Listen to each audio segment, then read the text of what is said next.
What is up, everybody? Hope you guys are doing well today.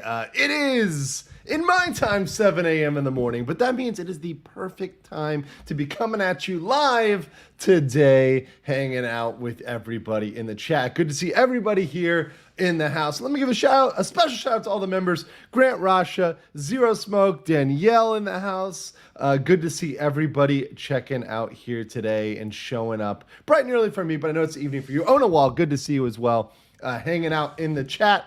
We're going to be getting into it tonight. I was out drinking in the morning at late night at an izakaya here in Bangkok. It's open until 5 a.m. And I'm scrolling on my feed, and all of a sudden I see some dumb ass shit from Iger. And on top of that, there's an update in the Disney case, so we're gonna get into that. And then I see this Snow White and the woke dwarves, and I'm like, I gotta stream. I mean, there's sometimes when you can opt out, there's sometimes when you don't have to stream, and then there's times when you gotta step up and stream. And speaking of getting to do it and having to do it, shout out to my homeboy, Hunch the Dirty Roofer, dropping 10 memberships up in the chat. And let me show this here real quick. So Hunch the Dirty Roofer has been a member for 2 months, dropping 10 memberships. Appreciate you, Hunch, for staying based and being a great member of BLM. Now, whether you're a member of BLM, that is the base legal mindset, the highest tier of membership, or you're a member of the RPG, the replay gang, catching all my members only streams, I appreciate y'all as members and appreciate you joining in the chat today. Also seeing other members, Chris Rowland, good to see you, man. Welcome to Twitter Permaban Land. And Legendary Racing, good to see you as well. So yeah, we're jumping right into it. And also good to see everybody who's over on legalmindset.locals.com already dropping the really good memes here, which I always appreciate. But yeah, good to see everybody on all the platforms. Still got to get Rumble. Rumble's annoying, but we'll get it popping. We'll get it popping eventually. Now, I was hoping that he would be on time, but of course I know that's always very hard for him. So I just want to say, while he's not here, and I can do it to show that I don't need him to celebrate him. I do have to give a good shout out right now before we get into anything. I have to give a shout out to my good friend Valiant Renegade, who has been absolutely killing it. And he's now at 40K subscribers, so a good shout out to him. For anybody who's not subscribed to him, what are you doing? Especially if you've been following the Disney debacle and all this Disney news and everything else. He is great for the financial side of things. He's perfect for it, and he's getting the credit he finally deserves from mainstream media. He's been cited in Fox and all the other the very, very large periodicals. So congratulations to him. Deserves the success, and he'll be at 100,000 before he knows it. 100%. 100% getting to 100K. So yeah, hope you guys are subscribed to him. Big shout out to him. And all my friends are doing really well out there on YouTube, whether they're members of LawTube, formal LawTube, or whether they're members of, Geeks and Gamers. I just had a great stream on Film Threat, co-counseling with Rhetoric. Some of you may have seen those clips out there. So shout out to those people, whether I've collaborated with them once or many times. I deeply appreciate them, what they've done for my channel, what they've done to help out, and just being on stream with somebody collaborating. That always helps. So we try to be good team players here. Let's see. And what's up, everybody who's checking in the chat as well. I see some other members. Patrick Kennedy, good to see you. W Daisy Williams, good to see you as well. Popcorn Power, and John Sapola, good to see you. And happy Friday to everybody here in the house. There's a lot going on, but before we get into the serious news, I want to bring up one lighthearted piece of news. A lot of people are asking me about this, so I want to get this off my chest. As you guys know, I am in Bangkok right now. I'm in Thailand. So a lot of people have been sending me this article about the all cheeseburger from Thailand. Now, this is apparently... Now, a lot of people said it was over and this has been taken off the menu. But apparently there is one single location in Bangkok that offers this burger. And it's going to offer it until July 20th. So you better bet your boy is going to go find this burger. This is an all cheese burger. No sauce, no meat, just 20 slices of American cheese on a bun. I'm going to go get this and I'm going to go eat this for sure. Now, what you guys don't understand, and this is possibly an Asia thing, is the obsession with cheese. If you think, you know, for example, that like Minnesota or Michigan are obsessed with cheese, no. Asia's obsessed with cheese. You know, whether it's the cheese pull or the cheese, you know, just the mass amounts of cheese, it is a thing here. And an economics professor actually said that this burger is kind of ingenious because the cheese they have on it is cheaper than buying the cheese individually. Burger King is selling the cheese per slice at cheaper than you would buy it from the store. So it's actually an efficient sandwich. So yes, I will be getting deep in that as well. John Spall says, I would like to know more about your Asian cuisine, but don't know how to ask you. Well, you can just ask. But yeah, cheese with ramen noodles. There's cheese with takalbi. There's a bunch of good stuff with cheese. It's all good stuff. So of course, I will go check that out. One location. It's apparently at one location in Bangkok. So apparently, I need to go find that. So we're going to go find that later. But, you know, these are just the things that your boy deals with on a regular basis. You know, it's just normal. Let's see. Okay, so I'm caught up there. Patrick says he would totally eat that burger. Of course you would, but not while you're drunk. You got to eat it sober. That's the requirement. So let's start out where I wanted to start out today. And we're going to start out with we'll start out with what's going on a little bit with the writer's strike, right? Now, I really hate Adam Conover, like a lot, pretty much. He's wrong on most everything else. But one thing that he's doing right now is obviously, hilariously, he's picketing with he's picketing with the writers, out there with the writers that are on writer's strike.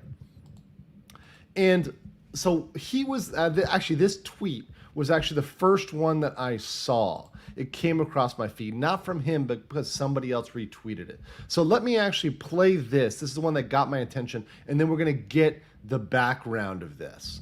So we're going to play the background clips about, you know, actors and writers and their expectations.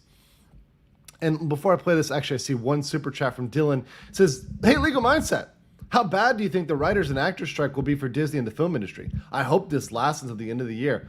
Oh boy, I am here for it. I hope this goes on as long as possible. I'm going to tell you why. And I know that there's going to be some people, and then there's writers out there, and I know in some of these communities, the writers are going to be like, no, that's horrible. Oh my God. Well, stop sucking, and then maybe I will give you some more credit. But pretty much everything that is out right now in Hollywood is hot garbage. So, you know, my take is, hey, look, the longer the better. In my personal opinion. But that being said, here's the clip from Adam Conover that got my attention to this issue this morning when I'm, you know, halfway through a bottle of sake. So here we go. I'm going to play this clip for you guys. And this is just like from a picket line. So this morning, the CEO of Disney went on TV and said that what writers and actors are asking for is not realistic because they just don't have enough money to pay us. But he said this at a billionaire retreat where he was hanging out with Mark Zuckerberg and David Zaslav that they all flew to on their private jets. And you know what? I don't think that that's fucking realistic. Here's oh, well, you know, that just demonetized us on YouTube. W's in the chat. Or any member emojis, whiskey, soju, whatever else in the chat for demonetization for the F-bomb. But you know, it's always good to get a little F-bomb in there 10 minutes in. You know, you gotta have that in there. A dose of reality for you, Bob. Writers cannot afford to pay their mortgages. Actors are not able to make a living in Los Angeles anymore. That is reality to us. By the way, okay, I'm gonna comment on this, but like, I love this comment. I can't not comment on this. Actors are not able to make a living in Los Angeles. in Los Angeles. I can't wait. Sorry, but like there's sometimes when like I want to let it play through and I just can't stop. I cannot stop myself when someone says actors can't make a living in Los Angeles. You know what the solution is? Get the fuck out of Los Angeles. Why are you in? And there you go. I cursed, but he cursed too. He made me do it. I blame him. He triggered me. Why, like they act so entitled to living in Southern California as if it's like manifest destiny. It's a right to live in Southern California. This is, by the way, this is how demented Californians are, you know, and I'll give more of my take on this, but I just want to let the thing play at least mostly through. But I couldn't let that slide. We're halfway in, and I cannot let that slide. I cannot let that slide. All right, I'll let this finish playing and then I'll comment. Los Angeles anymore. That is reality to us, not flying around on private jets. And until you accept that reality, we are going to be out here on the picket lines, withholding our labor, depriving you of your product, and you will not make another dollar off of us until you come back to the table and face reality and negotiate with us as you have refused to do. And until you do that, there will be no acting and no writing. So that's from the writer's strike. That was the comment that I saw. This is the thing that I saw out there that was, I guess, getting pushed around in the algorithm initially and kind of got me tuned in to what was going on. Now, of course, let me say a lot of things here real quick. First of all, Adam Conover, absolutely super woke and absolutely super captured by the extreme left. I've heard his comments on many things, and literally I've not agreed with any of his takes on anything over the last couple of years. But that being said, this is a great example of the woke eating the woke, right? The woke corporations have decided to cater to ESG, diversity, equity, inclusion. They've decided to cater to California. Remember, just now, I mean, and I didn't have this picture pulled up, but Gavin Newsom and Bob Iger just had a meeting like the other day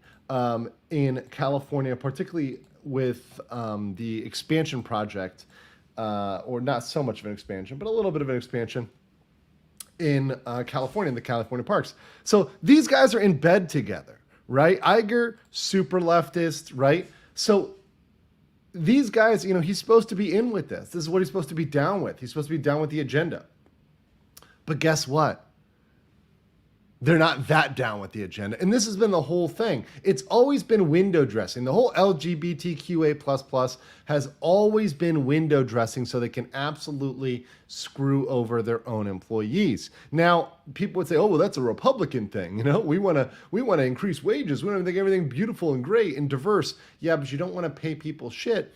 And, you know, you're just paying them, you know, what you are paying them to produce is just woke garbage. So it's kind of fail. Like, you know, there's win-win and it's fail. And this is one of those situations where it's the woke eating the woke and it's the, you know, garbage essentially taking care of itself. That's why in the long run, like on a long timeline, right? Everything is going to get wiped out here. Everything is going to get nuked because this sort of thing is going to happen, right? They're going to eat these corporations alive because, frankly, they're two opposite interests. They're absolutely two opposite interests. Cosmic Castaway says, it's hard to eat less than 8 ounces of a good cheese. I couldn't agree more. Okay, so let's get into more of the details. So obviously, when I saw this, I'm like, let me look a little closer at this. Let me look a little closer at what's going on. So this is supposed to be going on, according to Deadline, at the Allen & Co. Sun Valley Conference. So this is an annual conference of Allen & Co. And there are usually major players here. So this list of people that are there includes Bob Iger, David Zaslav, Paramount CVO Bob Backus, Sherry Redstone, Mark Zuckerberg, Tim Cook, Ted Sarandos, Satya Nadella. I also saw Paulson was there, like Hank Paulson was there. But the biggest deal, the deal everybody is talking about there is obviously the Disney Comcast, the deal over Hulu, and whether or not that will be hammered out. Because obviously that's the biggest thing that's looming out there in terms of mergers and acquisitions. And these big billionaires getting together, usually that's what they're talking about, is large mergers, large acquisitions, what's going on in kind of that shady billionaire world. And by the way, great memes from my legalmindset.locals.com here. I will share this. I will share this real quick. Appreciate appreciate my my legal mindset.locals.com community there. But yeah, so this is a meeting of Allen and Co. out in Idaho. And we're going to play, what I want to play for you guys is the clip of Bob Iger. Well, first of all, let's play the clip about him talking about these employees. So let's keep it very consistent in him talking about these employees. Now, I'm going to play it through, and then I'm going to stop this and rebut it. Because this is very, very, very, there's a lot of detail here. So let me just throw this up here. All right. So this is him in Sun Valley. So Bob Iger, they're interviewing him. He's out there in Idaho with those billionaires on their private jets, right? And let me drop this here so you guys can see. Now, I'm going to let this play through, and then I'm going to go back and rebut it because he talks about so much bullshit in this interview. Speaking of content, we're in the midst of a writer's strike, and very likely it would seem to have a actor's strike. How is that going to impact things, and what are your expectations there? Well, I think it's very disturbing to me. We've talked about disruptive forces on this business and all the challenges that we're facing and the recovery from COVID, which is ongoing. It's not completely back. This is the worst time in the world to add to that disruption. I understand any labor organization's desire to work on the behalf of its members to get the most compensation, to be compensated fairly based on the value that they deliver. We managed as an industry to negotiate a very good deal with the Directors Guild that reflects the value that the directors contribute to this great business. We wanted to do the same thing with the writers, and we'd like to do the same thing with the actors. There's a level of expectation that they have that is just not realistic, and they are adding to a set of challenges that this business is already facing that is, quite frankly, very disruptive. So they're not being realistic. So let me, I'm gonna, guys, I am gonna pause this because there's so much in this. What you're not getting is everything he's talking through here is a huge reveal. It's like mask off, going crazy. So let's finish this, and then we're gonna go right into it.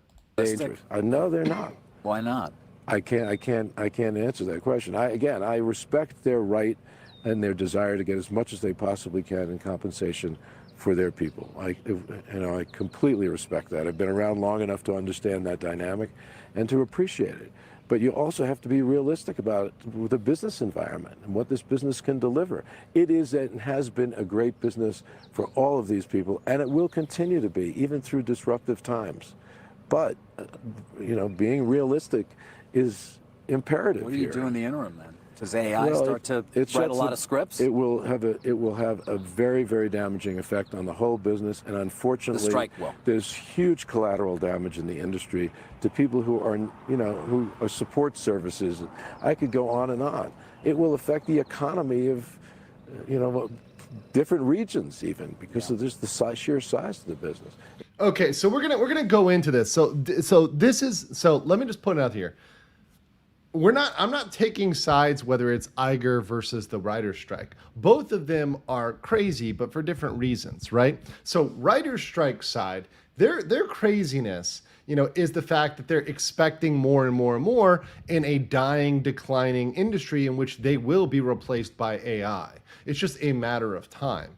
And if America doesn't do it, if Hollywood doesn't do it, Bollywood will do it, Seoul will do it, right? Other places around the world will implement AI, and they will absolutely 100% outproduce and outcompete Hollywood. It's too easy. It's too much of a low-hanging fruit, and they cannot shut it down. They can't put the genie back in the bottle. They're absolutely going to be replaced because even a basic AI can write a better script than woke Hollywood. And that's the sad thing right now. So the writers are crazy. Let me just put them out there. Their expectations are insane. Right now, they should be happy to get paid what they're paid and happy just not to get fired. That should pretty much be okay. Now, that being said, on the other end, Bob Iger here in this video lied and deceived multiple times. So there's a lot of bullshit here on his side as well. So both of these sides are bullshit.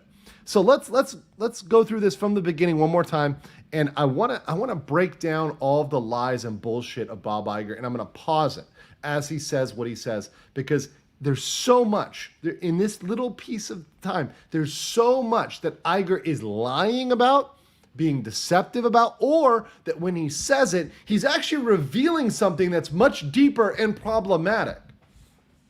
So let me review this one again. Let's roll the tape one more time, and this time I'm gonna pause this. Okay? So let's roll this one more time. Speaking of Actually, before I roll this one more time, speaking of a guy who can roll it several times, my good friend Valiant Renegade Stu, how are you doing, my brother? What's up, buddy? Good. You're just in time. I'm about to roll the tape on the Sun Valley interview. And this is exactly what I was hoping you'd be here for, because this is like the This is the perfect, This is the perfect, really rebuttal that you've been in on, and you've been kicking it. You've been destroying it. The last thing, and I'm so happy for you. And before you got on, I shouted you out for 40K, but I'll say it personally. Congratulations on 40K. You much deserve it, and you will be at 100K before you know it. Man, well, it's good to have good friends out there. I've made so many good friends along the way being here on YouTube, and they've all been awesome. And you, of course, have been a big supporter, and I thank you so freaking much. And man, it's so cool. But yeah, I followed these clips. We watched them yesterday morning. I say we. I'm talking about me and the crew. Pro Sure. and Jonas and Steven and all the guys over there that we work together to do our channels and videos. And yeah, we'll be talking about this Sunday. I know it's early for you, but if it's 7 a.m. over there and it's 7 p.m. where I'm at, you get up 2 hours into the show. I'm going to send you a link anyway. Hop in. Yeah. That's probably what happened. Like, you guys get, and I know you guys, you'll go for 2 hours because you don't know how to do super chats correctly. So you'll be into I can't do You'll it be without into it. Mike. It's when Mike's not there. I blame Mike. I know. But yeah, no. So let's just land. I'm gonna jump into this. So I've played it once. So now I'm gonna pause it and we're gonna jump in. So as we go, Bob Iger in this, and I'm sure you've seen this, right? I'm sure you've seen this video. But I'm going to pause this because there's so much he says here. And I think with you and I especially, we can break down the deeper meaning of it as we go. So obviously there's a writer's strike going on right now, right? Yeah, Obviously there's the Comcast deal that's still looming. So let's play this, and then I'm going to stop it when there's something pertinent coming up. Speaking of content, we're in the midst of a writer's strike, and very likely it would seem to have a actors strike. How is that going to impact things, and what are your expectations there? Well, I think it's very disturbing to me. We've talked about disruptive forces on this business and all the challenges that we're facing and the recovery from COVID, which is Okay. Well, hold on. ongoing. It's not. Okay. That's the first place I want to stop. Okay, recovery from COVID that's ongoing. So we're sorry, we're in like what, 2 years after all things have been lifted? Yeah, right? we can't keep using the COVID response thing. I understand this. I mean, it's. They did it with movies, and that's been blown to pieces. Now they're doing parks. And that's getting blown to pieces with the success of Universal. Granted, Universal has had a little bit of decline from what we've heard, but we don't know until next. I think week. Let's see next week. July 27th is Comcast's earnings call. We'll be covering it live. So we'll find out then, and then of course we'll guide. And that's like, of course, Valiant. That's middle of the day, right? I think Comcast is going to be. I think they're afternoon. I don't remember. I've got to look it up. It's on my. I tell you what. Some of these, and the reason it's confusing, some of these do pre-market, some of these do post-market. I don't remember what Comcast is. Let me look it up for July 27th. It's stored on my Apple calendar. Mm-hmm. Let's see, July 27th. Comcast earnings. It's at 7:30 in the morning my time, so 8:30 Eastern. Got it.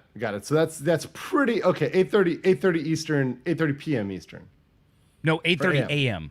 Oh, a.m. Actually, I can make that. Yeah. Oh, cool. All right, come on in for the Comcast call now. I'll tell you now. I can make that.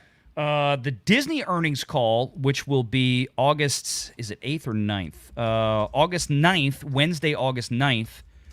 Now that one's going to be a little tough for you, Andrew, but I'd love to have you there. That's going to be at 3:30 p.m. my time. No.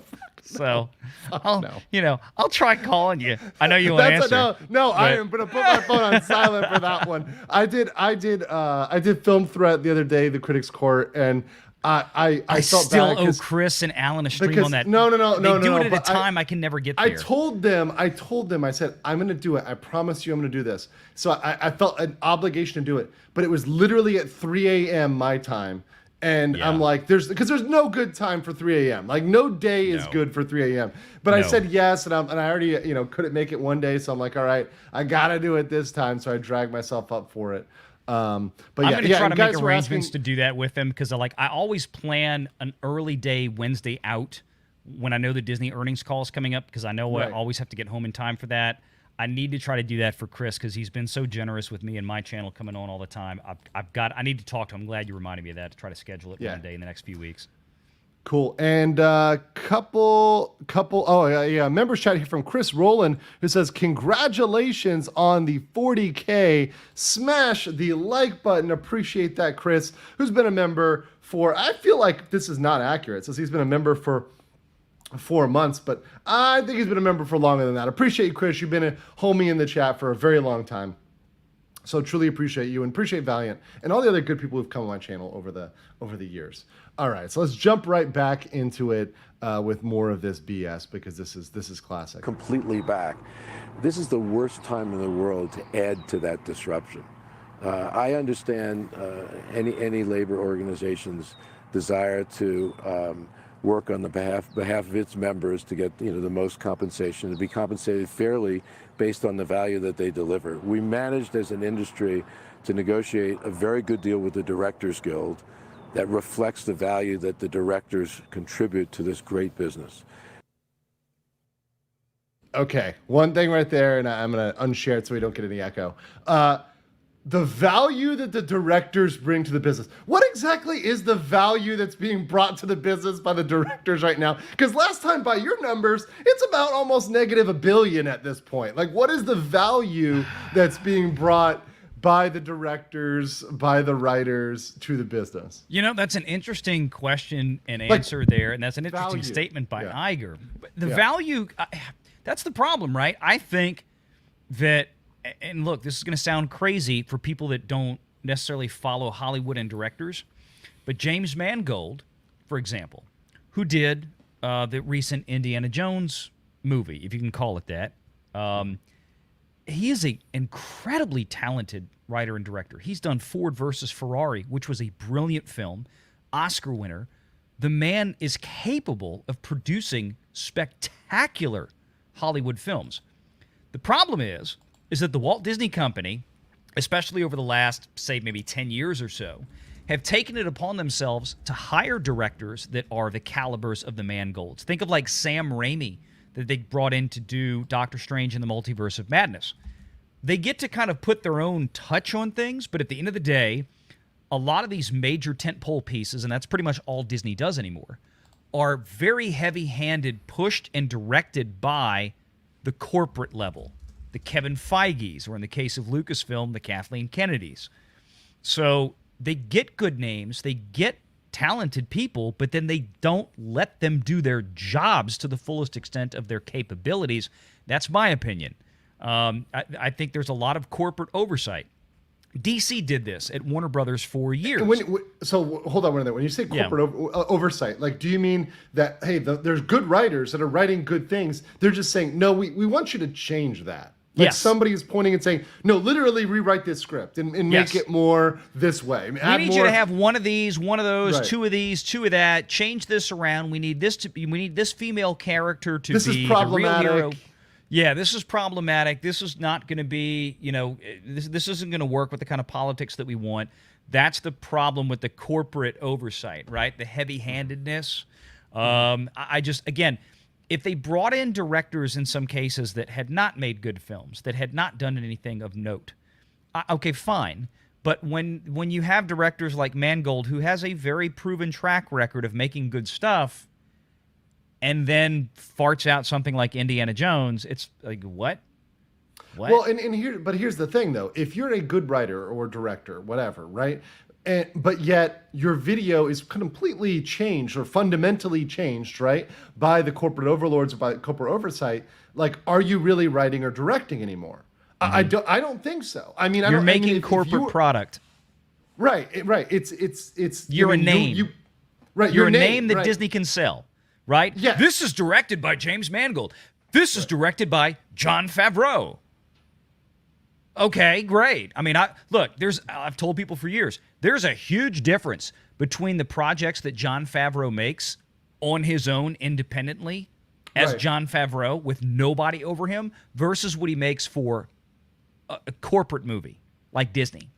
It's Right. a world of difference. Go watch Favreau's stuff like Chef, which is one of the best movies you'll ever watch. My son and I still love watching that movie. That's It's a yeah, it brilliant, is a good beautiful movie.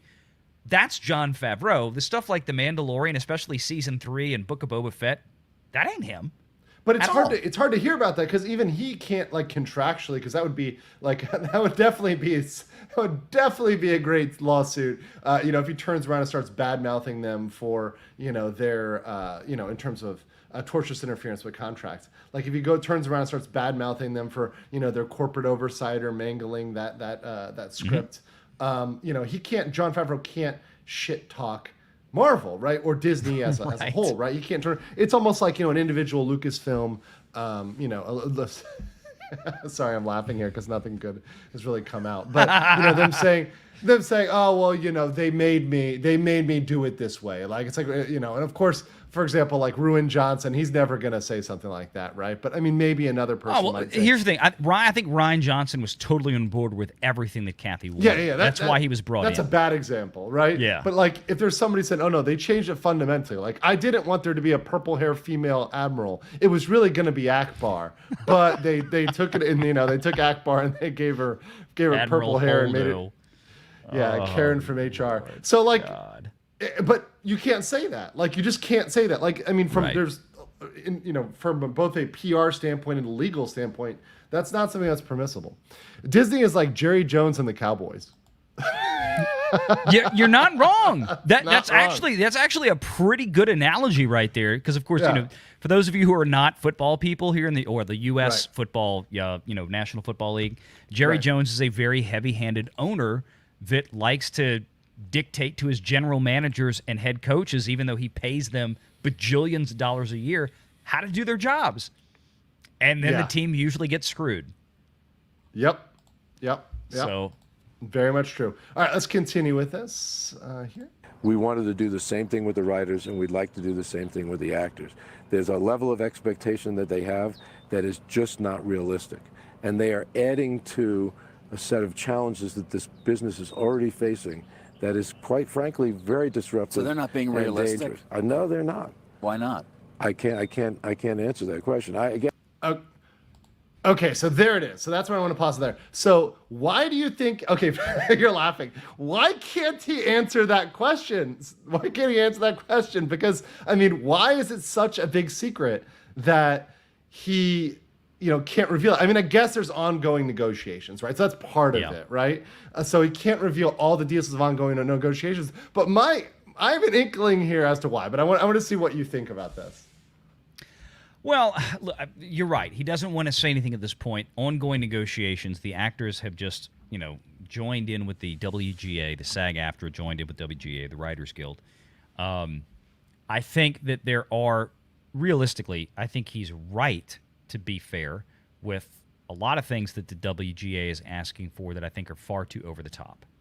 And those are things like, if you have a television series that has X number of episodes and it's on this and that, then you have to have at least 6 writers or 8 writers in a writer's room at all time during production, blah, blah, blah, this and that and the other thing. And it's like, no, not every production requires that. That's part of the problem with Hollywood these days. There's too many chefs in the kitchen. Right? Well, Taylor Sheridan even came out. The most successful television writer and showrunner in Hollywood right now, by far, by orders of magnitude, Taylor Sheridan. This is the guy who did Yellowstone, folks, and all the other related shows and all the other stuff on Paramount. Huge shows. Taylor Sheridan came out and said, I don't want that. I can't sit here and defer to a room of 8 people that I don't know and don't care about my artistic vision. Screw that noise. He actually said in the article, the interview, I think it was with Variety, we said, if I have to do this, I'm not working anymore. I'm done. Right. And that's Right. part of the problem. It's like all these extra things that they want. And I get from their standpoint, the gamut of Hollywood has changed. and they want to get these residuals like they used to when everything was very advertising based, it's going to take time because streaming is not there yet. Streaming is still mostly premium, meaning non-ad based. Yep. They're trying to move the direction to where they're going to get more AVOD and SVOD advertising based stuff, but they're just not there yet. So we'll see. But for right now, their demands are just, they're not going to get everything they want. It's not going to happen. And that's where I said I started this out before you got on, and I was saying, Valiant, that I'm not saying either one from a business standpoint is right. And in fact, I would say from a business standpoint, I actually would think the corporations are probably, being in this case much more realistic vis-a-vis the writers, because the writers have to acknowledge right now they're in a tough spot. They're lucky to have jobs based on the just the general profitability of the sector, as well as, like I said, the ability to replace them with cheaper labor, whether that's foreign labor, whether that's AI, right? You're seeing foreign productions. I mean, over here, in Korea, up there in You Asia, saw what over Disney here. just said they were going to do. Yeah, They're buying which they're buying a whole slate of K-dramas for the fall on Disney Plus. Why is that? Oh, it's so weird that they have to buy. And it's going to be better than foreign anything Disney K-dramas. Plus has had on Disney Plus to date. I That guarantee wasn't it. written by Disney writers. Was written in a different country, and once again, They're it's buying a written by- turnkey product, Andrew. That's Yes, it. yes, Yeah. They're plug it in, roll the K drama, and you're gonna print Yeah. money, Yep. right? Which is hilarious. They which is saw what absolutely Netflix hilarious. did, and they were like, "We want some of that." Oh, they want to go on strike? No problem. Now, I will say, I think that part of the reason that Bob Iger isn't going to say it is because obviously people are going to use it as a talking point, right? So if you start like during, and this is obviously, yes, you don't want to disrupt negotiations, and that's a big issue, from a both legal and, negotiation standpoint. But let's say he tipped his hand and say, look, they want to have, like you said, they want to have X amount of writers, or they want to make X amount per hour, or they want a guaranteed revenue of X, right? Because like Adam Conover said, I played the clip from Adam Conover earlier, they can't afford their mortgages in LA. Well, people are going to start arguing with this and saying what is reasonable versus what is not if you make those numbers public. If you actually publicize this is the wage, right? It's sort of like talking about minimum wage. As soon as we start talking about minimum wage, people argue, is it reasonable, is it not, right? And I'll just remind people that the minimum wage hurts the people that it actually intends to help the most. But that being said, let's finish this. There's just a little bit left of this clip. Yeah, and I respect their right and their desire to get as much as they possibly can in compensation for their people. I completely respect that. I've been around long enough to understand that dynamic and to appreciate it. But you also have to be realistic about the business environment and what this business can deliver. It is and has been a great business for all of these people, and it will continue to be, even through disruptive times. But, being realistic is imperative. What do you here. do in the interim then? Does AI Well, start to it write a sets lot of scripts? It will have a very, very damaging effect on the whole business, and unfortunately, The strike will. there's huge collateral damage in the industry to people who are, who are support services. I could go on and on. It will affect the economy of, different regions even because. Okay, so that's where I want to get into it. Okay, couple things here. So Bob Iger here, he got into at the end there, and I'll jump on that first. He got in this argument. I saw another company, a company called Bud Light, making the exact same argument. You're laughing Light. here because you know where I'm going. Yeah. But the whole thing now with Bud Light in the mainstream media, their argument is you're by boycotting us, right? By hurting us, you're hurting these support staff in these industries. So think of the industries, think of the collateral damage, and therefore don't boycott us. Because you're going to hurt they gave the example of the poor bottler. There was a bottler in Louisiana, in Kunas country down there with Yep. you. I know And what a you're talking bottler about, in, yeah. I believe, the Carolinas. Initially, it was reported as South Carolina, but I believe it was actually North Carolina. That's closing because of Bud Light, sales just tanking. So I think he's making a similar argument. He's saying, no, these are, this is going to hurt all of America. We're going to have to close stuff down. I think that's a lame ass excuse, and I think, frankly, to try to say, "Oh, don't boycott us because you're going to hurt America." that is possibly the weakest possible excuse for me, but I'm seeing corporations use it, so I'm seeing a trend here. Like, this is going to be the excuse of corporations is, hey, people are going to lose their jobs, so, we don't want anybody to lose their job now, and of course they'll end up blaming it on these industries rather than their own financial failures, which you've been covering consistently for the past year. Yeah. Well, I mean, two different dynamics here, right? So you got Bud Light on one side, and I love the fact that you kind of use that as a reference because it kind of highlights some of the understanding here, the variances in different situations. On the Bud Light side, well, that was a situation entirely of Bud Light's making. So Bud Light is saying, don't boycott us, even though we completely screwed the pooch. And that pooch's name is Dylan. We completely screwed the pooch, right? Don't, keep buying our product because you're going to hurt all these other people that work with us.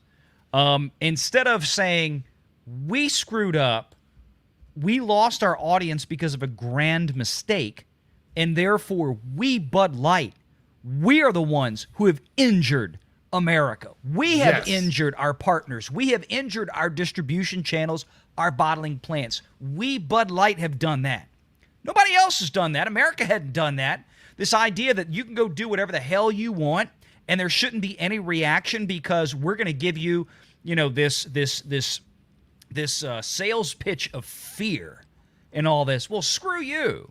Now, in the case of Disney and Warner Brothers and we're gonna have to shutter the parks. We're gonna have to close stuff down in Florida. We're gonna have to close stuff down in Georgia. We're gonna do no more filming there either, right? It's this attempt to, I think, get people to turn around. And obviously, by the way, to me, from what I understand, the writer's strike is centralized in California, which, once again, I love this idea of California eating its own, because it was literally, weeks ago that he was out there glad-handing it with the mayor of Los Angeles, Orange County, I believe, Orange County or Orange County Commissioner or Anaheim, and Gavin Newsom, over the parks over there. So he's out there glad-handing it with these Democratic politicians, on one hand, and then wanting to, fight back on wages, and a living wage. He wants to fight back on that concept, which is key, which is central to the leftist ideology and message. Yeah. The thing with the writer's strike, though, is you've got two different sides on this, right? You've got the Hollywood side that can claim that, well, we were just going along our merry way, and then our employees decided to sever ties and stop working. So you get to have this different dynamic than Bud Light, which is a singular entity claiming, oh, woe is us, versus, in this case, from a media perspective, you get to have the studios blaming the writers and the actors and the writers blaming the studios. So then you get to have this, well, who's really the bad guy?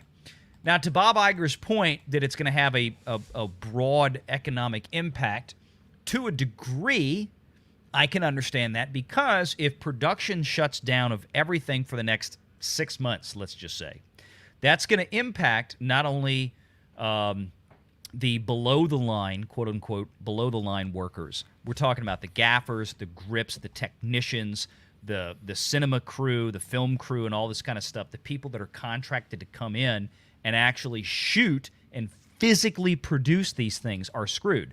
And that's not just in California. That's also going to have a big impact in places like Louisiana. That's going to have a big impact in places like Georgia, like Vancouver in Canada, the United Kingdom. What's the solution for all of this? That's my point. Is just real quick. That's Bob Iger's. That's what he's saying. That's what he's getting at. Sure. So yeah. But the solution is make good stories, make good movies. If good movies are being pumped out, the demand for more movies, for bigger movies, for more gaffers, for more support staff, for more caterers is going to go up, right? Because you're going to be having bigger productions, you're going to have bigger budgets, you're going to they'd have more money for trails and residuals too, which they don't have now, right? Because and merchandise. Because of the worshiping the almighty streaming god altar, and because the fact that the stuff that especially places like Disney are pumping out, are not even covering their costs at the box office anymore. And then they're not making any money on the back end. Disney Plus is losing like $1 billion a quarter A cruise ship, a Disney cruise ship per quarter is what they're losing on Disney Plus. It's sinking to the bottom of the ocean. So every just quarter, just torpedo the fantasy one quarter, the wish the next quarter, the dream the quarter after that. That's what Disney Plus U-boat just torpedoes it down and sends it in the depths like an Ocean Gate sub. Too soon? Too soon? Okay. Rapid decompression. Rapid decompression. Anyways, thank you so much. Leprechaun Gold, $100 super sticker. Appreciate you. Thank you so much. You're a great supporter of the channel and really appreciate you and all the support. Guys, I can't do this without supportive people in the channel, without people coming through and supporting me. So thank you so much. You allow me to do this and bring on good people like Valiant and have good conversations that people want to have. So thank you so much for your support. Really, truly appreciate you. Andrew has to pay me half that super chat, by the way. Yes, so that's, yes. I appreciate I that. owe it to him. I owe you. You know, like a And Disney. look, folks I owe out you. there, almost Which 500. means I'm going to pay with it with BlackRock money. Almost 500 watching. We don't even have 200 likes yet. Chat, can y'all fix that? Come Appreciate on, it. come on. Y'all can we do that. can get us up there. Let's get a 250. We should be able to. We should be able to get 250, 300 likes like right now. 250. Let's do it. Smash the like button. We can do it right now. Let's get through these super chats. Britt Cormier says, better than anything Disney has on D Plus right now is not a high bar. They could put on old cheesy 80s shows and clear their hurdle. Dude, 80s stuff will kill. That's what I end up watching anyways. It's like old 80s stuff. It's what's good. Disney has actually, if you go back and look, especially with their acquisition of ABC, which they're now talking about putting on the table for sale. We can talk about that because that's in the Iger interview when we get there. But if Disney were to go back and start headlining like the fall lineup, they're going to go back and put on Family Matters, Full House, all those great like TGIF Friday night ABC shows that they had that were huge in the 80s and 90s. That'd be a win for them. But they've spent a little bit of money to advertise and put it out there. We're gonna roll these out and headline these things on Disney Plus. I think that super chat is bang on. Yeah, 100%. 2012 Jameson says, look at the sports boycotts and entertainment fund changes. These boycotts will hurt both writers and employees. YouTubers just make money, economy shifts. Yeah, and look, we're gonna be fine. Like we're gonna be fine. Like we're like don't worry about the YouTubers. The YouTubers will be just okay. We're gonna cover what's going down because these whether it's Disney or whether it's another woke corporation or whether it's some other ridiculous legal thing or business thing or movie industry thing. We're going to have plenty to cover. Like these things create themselves. We're going to be just fine. Don't worry about us. The economy, like you said, it shifts. There's highs and lows. There's ebbs and flows, right? There's going to be, a bust in this industry. We're waiting for it. We're calling it out. We're seeing this, right? The high water mark for Hollywood is long since passed. And I think we've been calling that out for a while. We're just waiting for the bus at this point. And I guess the question is always, especially with the money guys, is because that's the question. That's why I like talking with Valiant and Mexican Iron Man and those guys, because they're thinking about the business side of this. How long is this sustainable? This failed business strategy sustainable?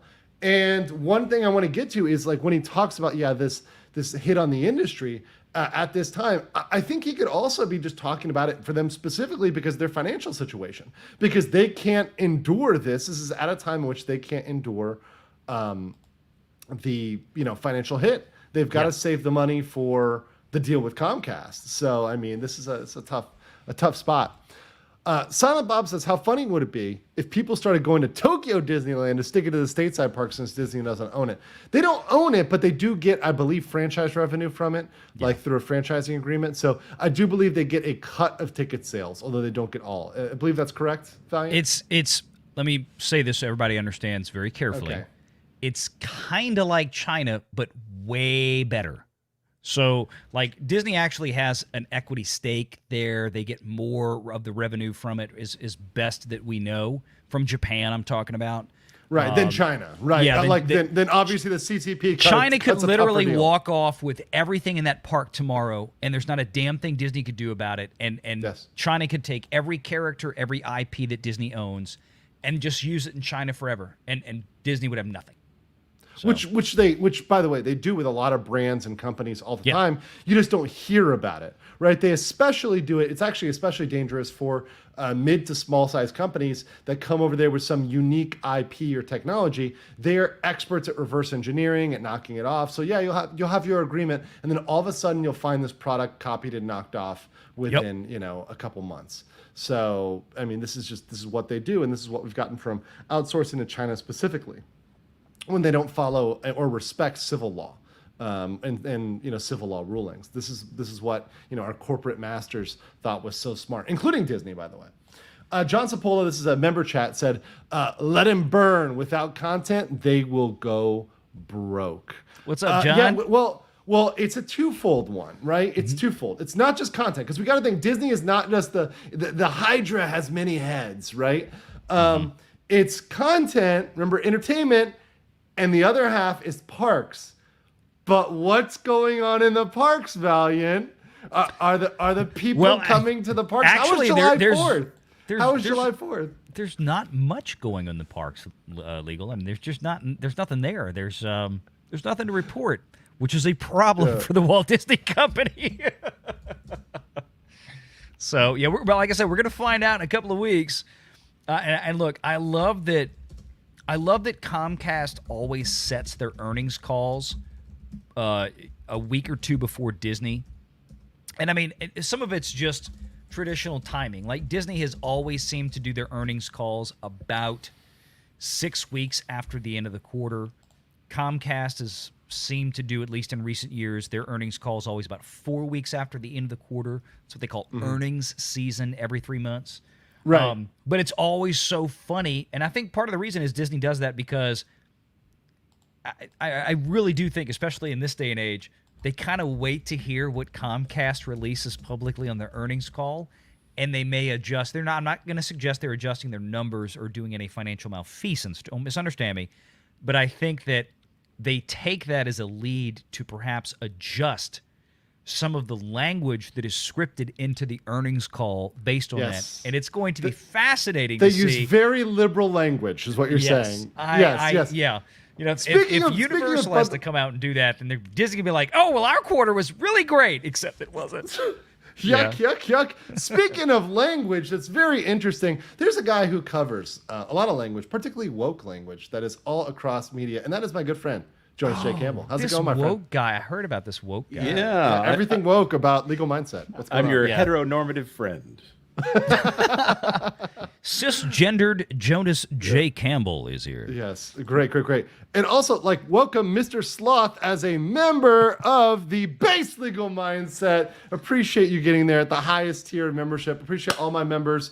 It's been kind of weird with the memberships. I think YouTube kicked some members out and didn't renew them for some reason. So if you want to be a member, make sure you check your membership. I do have a lot of members-only content, and we'll continue to do members-only content. So appreciate y'all, and I'll be doing more, obviously members-only streams on all my channels.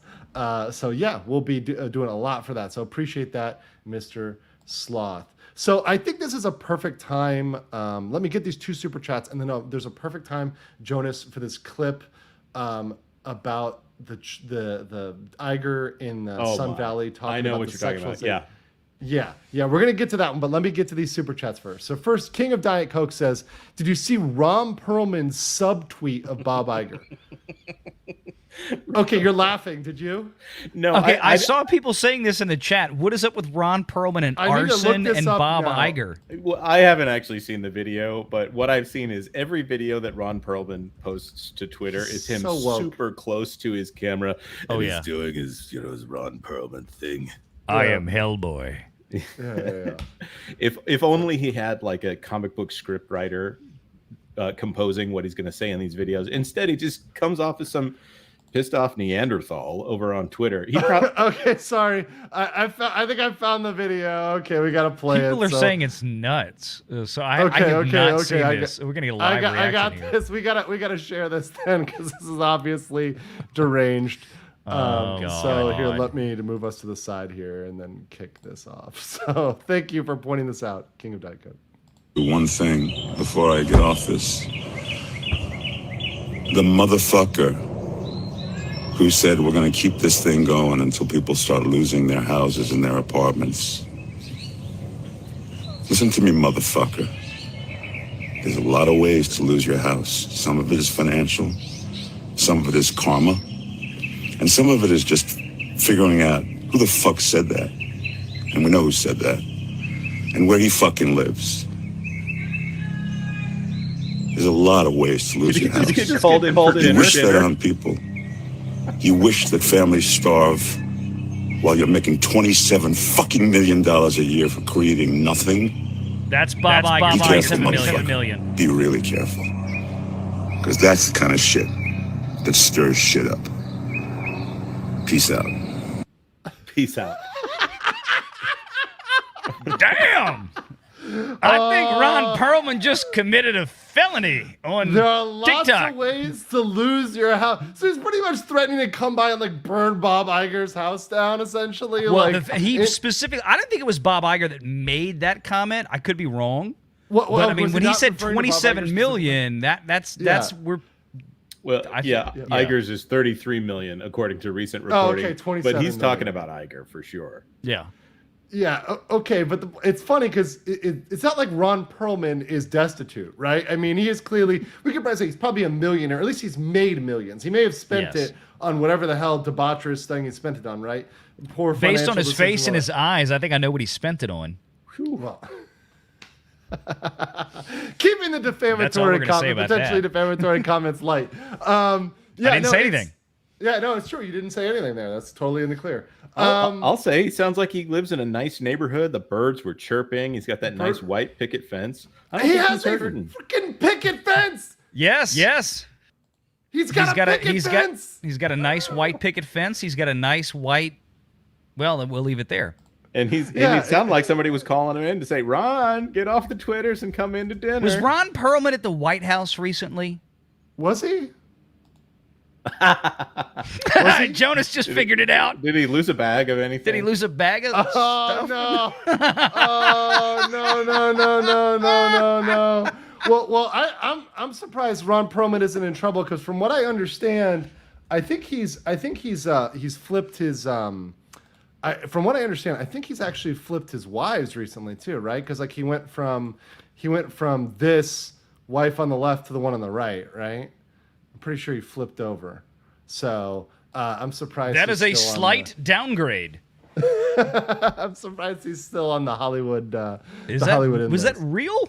Is that really the wives? Yeah, I think those are two wives. Yeah, that's the left is the previous wife, and right is the current.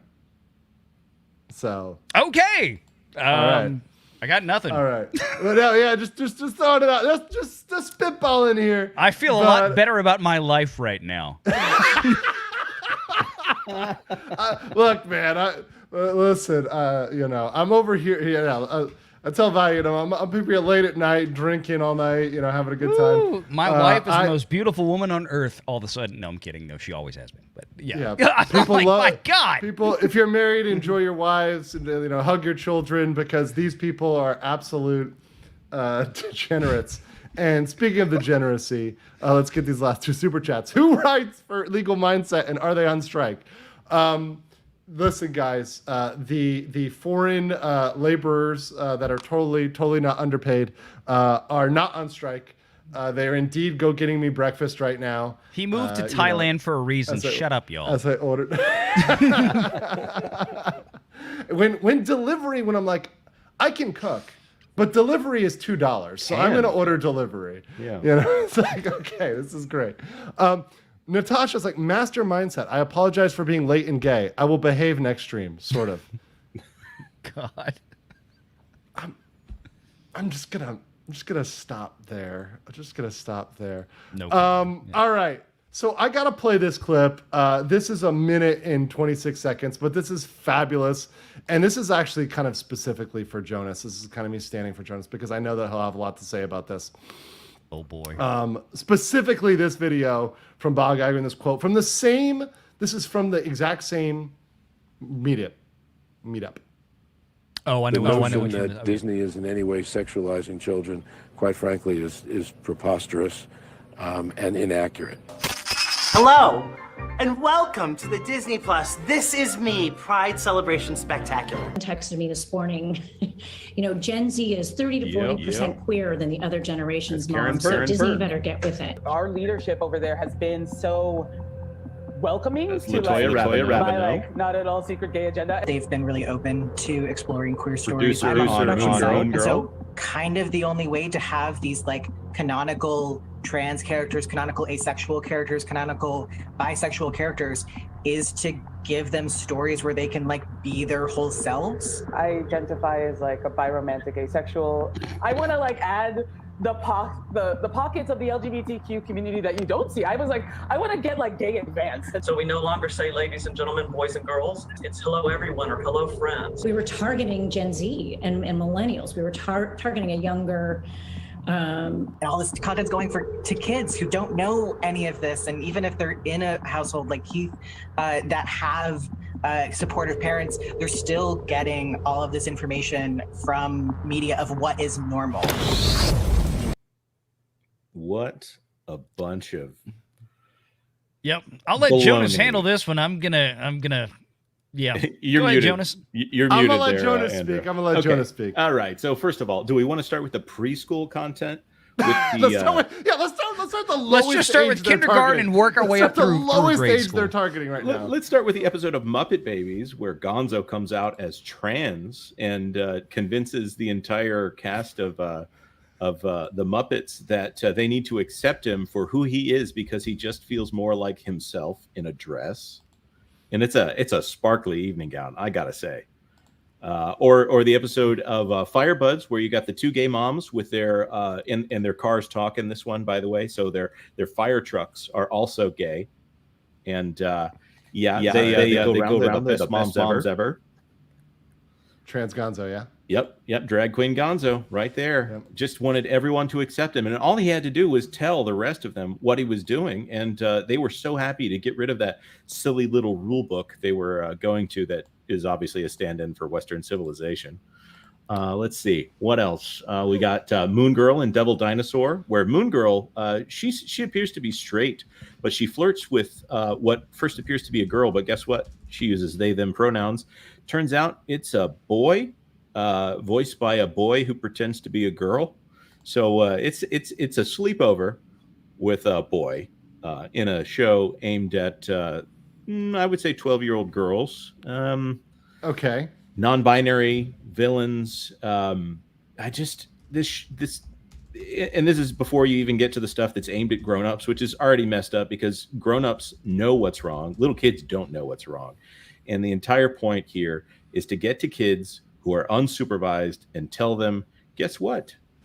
The doctor guessed when they tried to tell if you were a boy or a girl, so maybe they got it wrong. And your parents, if they defy any of this, they hate you. Go talk to the police. Go talk to your teachers.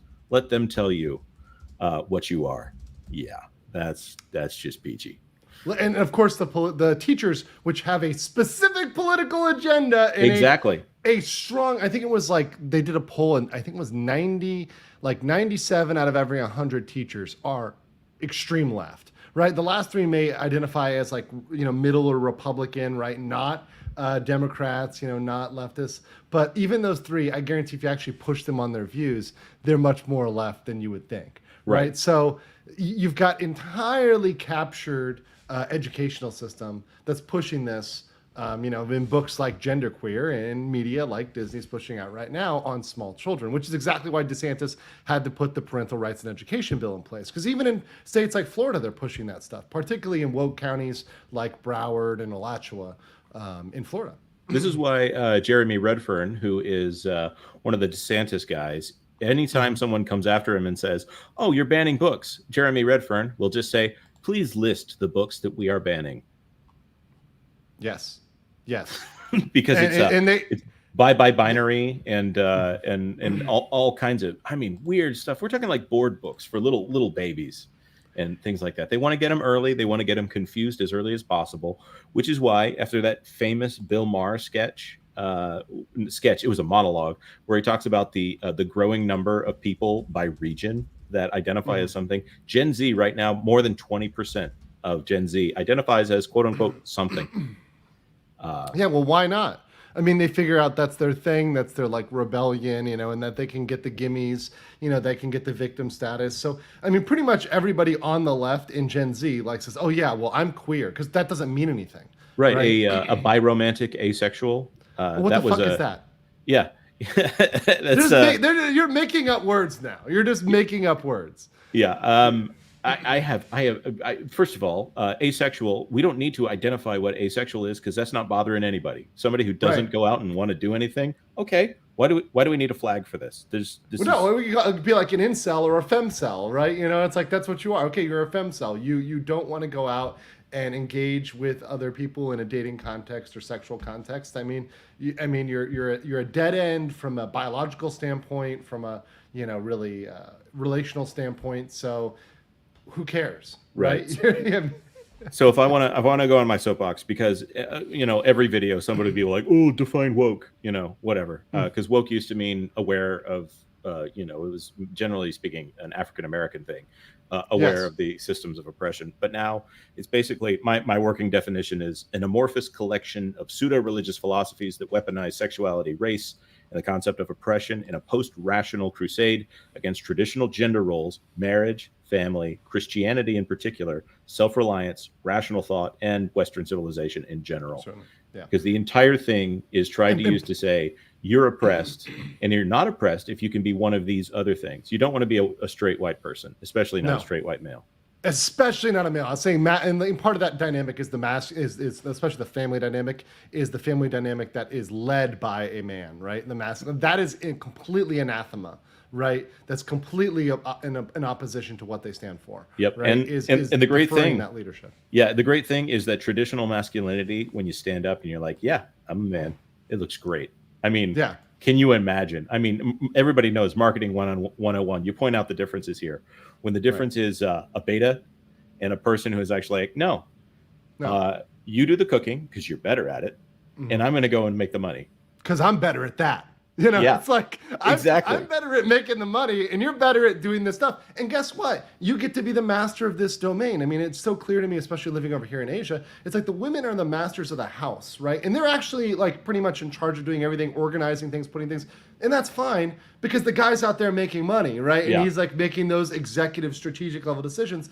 But who cares, where the toilet doily is or where the plunger is put or whatever else inside the house. That's fine. It's like, okay, yeah, she can get to do that, right? But we're over here, letting you be the guy and letting the women be the women. And that's just what simply put, most people, particularly in the US and Canada, UK, don't understand.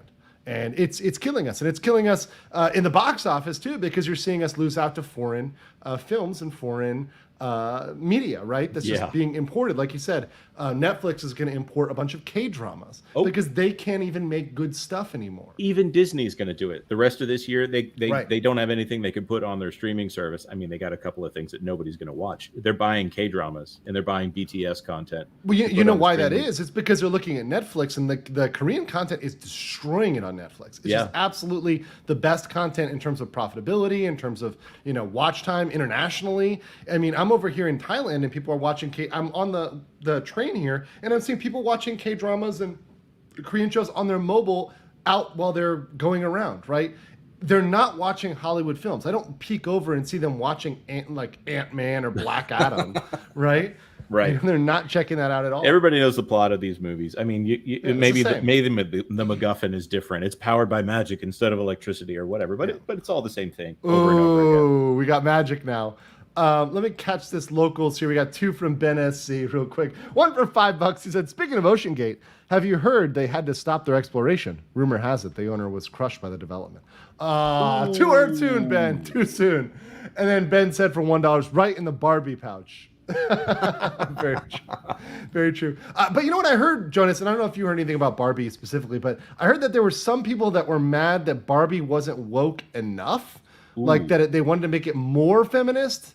And it wasn't feminist enough. Did you hear anything about that? That was just some random articles I read on that. Barbie's complicated because it's made by people who are woke, right? But also Mattel, which is a woke company, I think they see some dollar signs if they make it if they can skirt that line a little bit. If they can go back to traditional Hollywood woke, which is that they just throw a couple lines in here that make people feel bad that don't hold their ideology. You know, that take Right. that. Like in the middle of Sonic the Hedgehog 2, Jim Carrey throws in I heard there were good people on both sides thing, to just make sure that if there are any Trump people watching the movie that they feel bad, like for that one line while they're trying to have a good time with their kids, you know.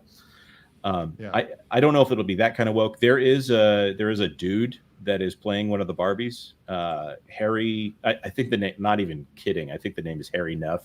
It's not spelled like that. You can't make that up with Harry Nuff. I gotta look at it's Dr. Barbie. It's gonna be something like really close. Like it is God. when you say it out loud, it sounds like a man's name. Yes. But I'm gonna look it up. I'll send you the link. But also like Muff, you know. Yes. It's clearly what they're going for. Oh God, that's. I'm gonna find it. Also, guys, we're almost at 500 viewers right now concurrently, and we got 300 likes. Guys, smash that like button. Let's get a tree fitty. We know you can do tree fitty for me. I think they can do 400, but that's just me. Hey, well, listen, I try to give my people reasonable expectations, Valiant. I'm not an unreasonable overlord like you. Oh, fine. No, I put it in the chat. It's Harry Neff. Harry Neff. But I mean, I think that's whoa. Yeah, that's a fella. Yeah, that's a fella, huh? All right. I mean, we're not misgendering anybody. I'll just tell you right now, as a person who's in Thailand and probably can give a lot of good advice on this. Always check the hands and knees, ladies and gentlemen. Check the hands and knees. That's all I'm saying. And the Adam's apples. Well, those can be surgically removed. So that being said, well, you just got a very generous super chat out there, or a super sticker. Oh, appreciate that. Oh, yeah. Thank you, Lapcom so much for the $50 super sticker. Appreciate the support. Like I said, all of us creators, make sure you're subscribed to all of us. That's the best way you can support us. But also, thank you, super chat, super stickers, joining as a member. That's very important. So thank you so much for that. Appreciate y'all. And it is a little Shiba Inu dog with your amazing set of sparklers. Thank you so much for the Shiba. We do love our Shibas in Asia. We do love them. We do not eat them. That being said, let me move on to something. I know you guys have something to talk about because I just saw this, and I know you tweeted it. You both have seen these tweets. Let's talk about our favorite German prince. Did you just spit your water everywhere? Yeah, we'll go with water. Let's talk it's a very lovely Merlot. German princess who is now apparently Colombian and Polish. Rachel Zegler. Look, I'm not saying she's not attractive, right? Although she isn't my cup of tea. But hey, look, do your own thing. There's hotter Colombians out there. I'm saying this as a person living in Miami. But Rachel Zegler, and then you got this cornucopia for the dwarves. Only one of which who's actually identifies as a dwarf. Now those dwarves are right. The girl they have in the picture that you just showed a moment ago. Yeah, female right there. That's a stand-in. That's a stand-in for Rachel Zegler, because this is what, just real briefly, this is what caused some confusion this morning on the interwebs. Oh, that's not actually her. No, it's not. So what happened was this movie had completed principal photography last year, and that's why when this came out today, people were scratching their heads like, wait a minute, that doesn't look like Zegler, and so on and so forth. And there were some left-wing media outlets like the Daily Beast that reported that this was fake. The Daily Mail had put up something that was fake. The Daily Mail reached out to the Walt Disney Company and said, this is what we got. This is a professional film shoot.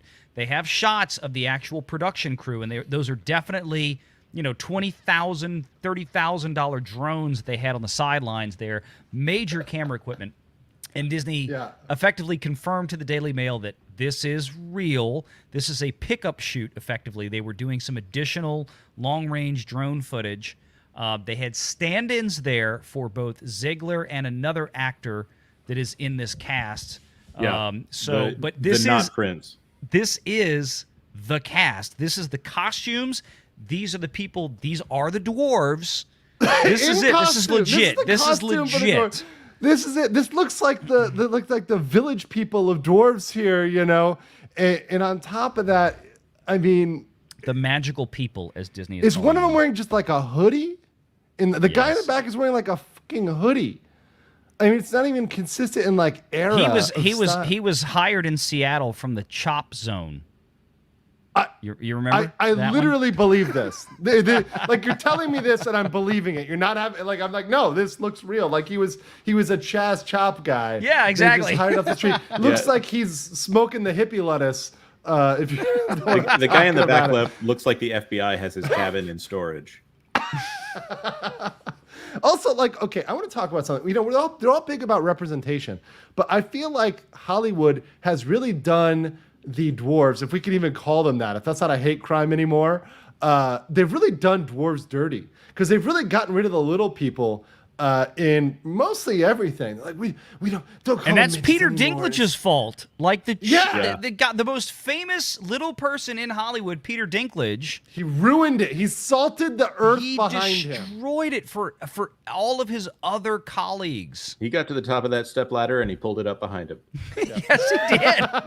A whole foot behind him, you know. God. But I mean, once again, it looks like this one is going to be a wild success in the box office. What are you predicting for the merchandise win on this one, Valiant? You've got inside information on that one, Valiant. Well, yeah. Matter of fact, sorry. Let me put out the drone. Sorry, this is the higher angle photo here, guys. So. This one I think there's an actual shot legal of the sidelines, as I call them, on the production, where you can see the drone and all of the other cinematography equipment on the side there. Yeah, they you got vans out there. This is not a little dinky donk. Now, the video that was out there and these pictures were probably shot by somebody with an iPhone, but that's not what they were actually shooting the legitimate production with. But that being said, no, you're right. Pro and I had some communications from, as Pro stipulated, I think in his live show yesterday, from our friend Deep Toy out there. And one of the things that, I've quite frankly, the information was a little surprising to me that this hadn't already been baked in the cake long ago. And that was that the Walt Disney Company is going to be put on the hook by their merchandising partners going forward for effectively any overruns of product production that their partners make that don't sell. Hold on right now. I don't think like we need to restate this like very clearly. You're saying that they're going to renegotiate their contract with Disney so that if they produce more merchandise than Disney agrees to sell contractually, Disney is going to be on the line for the overage. Disney's going to have to eat the turd.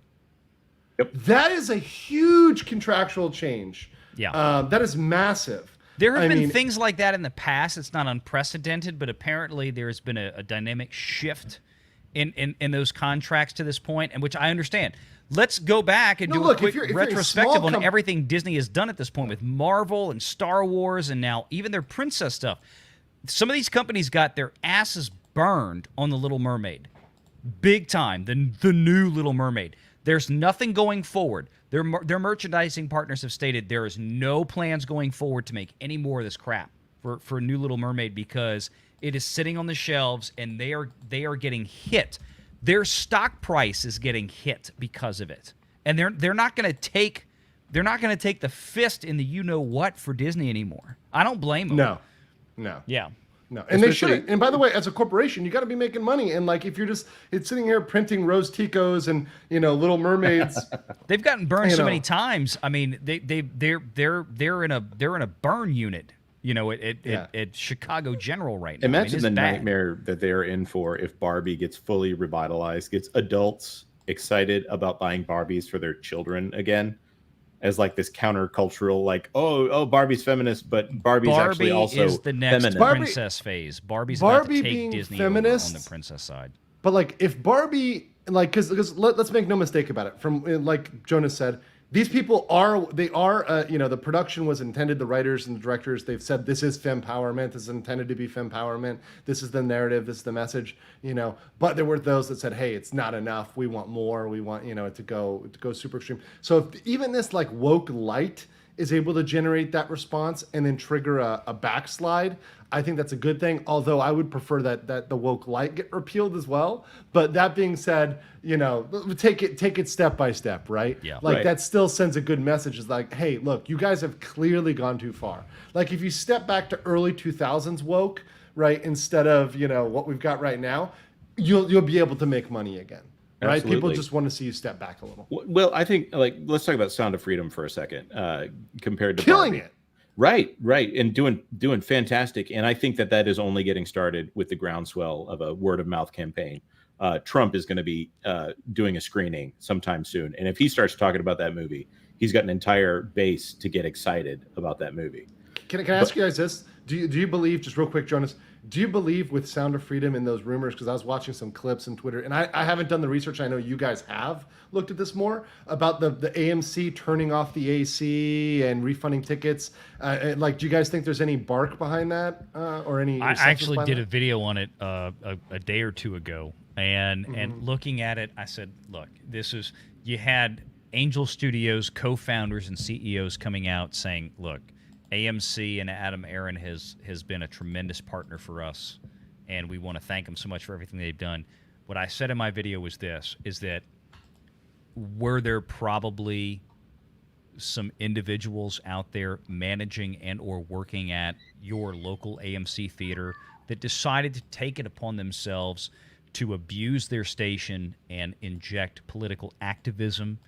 Yes, I totally believe it. I even said in that video in the past week, my two older kids, my two daughters, were at a local national bookstore location in the past week. They walked in and they watched a couple of employees pick up a table full of books that was displayed right when you walked in. They were the best-selling books in the store, and moved them to a back corner. They all happened to be Donald Trump books. So people will do this. So my point is, 100%. Don't blame AMC corporate. This is not coming down from corporate. Right. There's something else too to add to that. Go ahead. The big distributors, they have the energy to dictate more about what their theater that they're showing their movies in gets to look like, and they want a certain number of seats, and they want it to be certain conditions. And I'm not saying that like brown M&Ms level of specific, but somebody reached out to me that was talking about how the smaller distributors get stuck with what's left, and those theaters are generally not as well maintained. So it may just be the fact that it is an independent film, more than it's somebody up to something. Like Valiant said, there would be no reason for the Harmon brothers that run Angel Studios to come out against AMC when they are the largest theater operator in the United States, and they've done them a big favor by not pushing that out, because they need butts and seats. I'm not doubting that whatsoever. But they need the money, right? They need them, and they're willing AMC to take it is thrilled with the performance of this film because as a corporation, right? Because the summer has not lived up to expectations.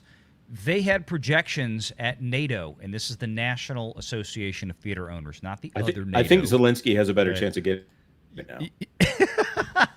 But I mean, they had expectations this summer that are at this point falling far short of what they had projected, and that's a big problem because the movies that have been out there in theaters have largely not performed up to what they were supposed to do, and that's for multiple studios. To be fair, you got a movie like this that comes in from a little indie upstart like Angel that distributes a movie, The Sound of Freedom, which is now at almost $60 million in domestic alone on a $10 million budget or whatever it was. Nothing. AMC is, as the biggest chain, in the free market, not including what the Chinese government owns, of course. But AMC is thrilled with this performance, and they want more of it. This is paying their bills. They're not stupid. So. No, absolutely, and that's where I'm glad you guys provide that nuance. And I do agree with you that I think that the activist individuals, whether they're like line employees, which once again they're not incentivized based on the sales, right? Like the guy who's going to BLM protests and working the popcorn machine. That guy has no financial stake whether there's butts and seats or not. In fact, he probably wants no butts and seats so he can go go back to sweep up after. Yeah, exactly. That's the sweep up after. He just wants it. And when he's told on the internet that these are evil QAnon J6 conspirators, and by the way, I just demonetized the channel by saying that probably. So make sure you smash the like button. I don't even know what J6 is, but all right. So. Yeah, no idea what it is. By the way, it's a Korean pop band.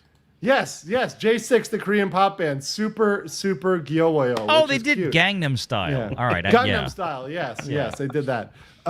With 372 likes, but let's get to 400. Only 25 to 400. We can do this, guys. Smash that like button on the way in here. But yeah, no, obviously.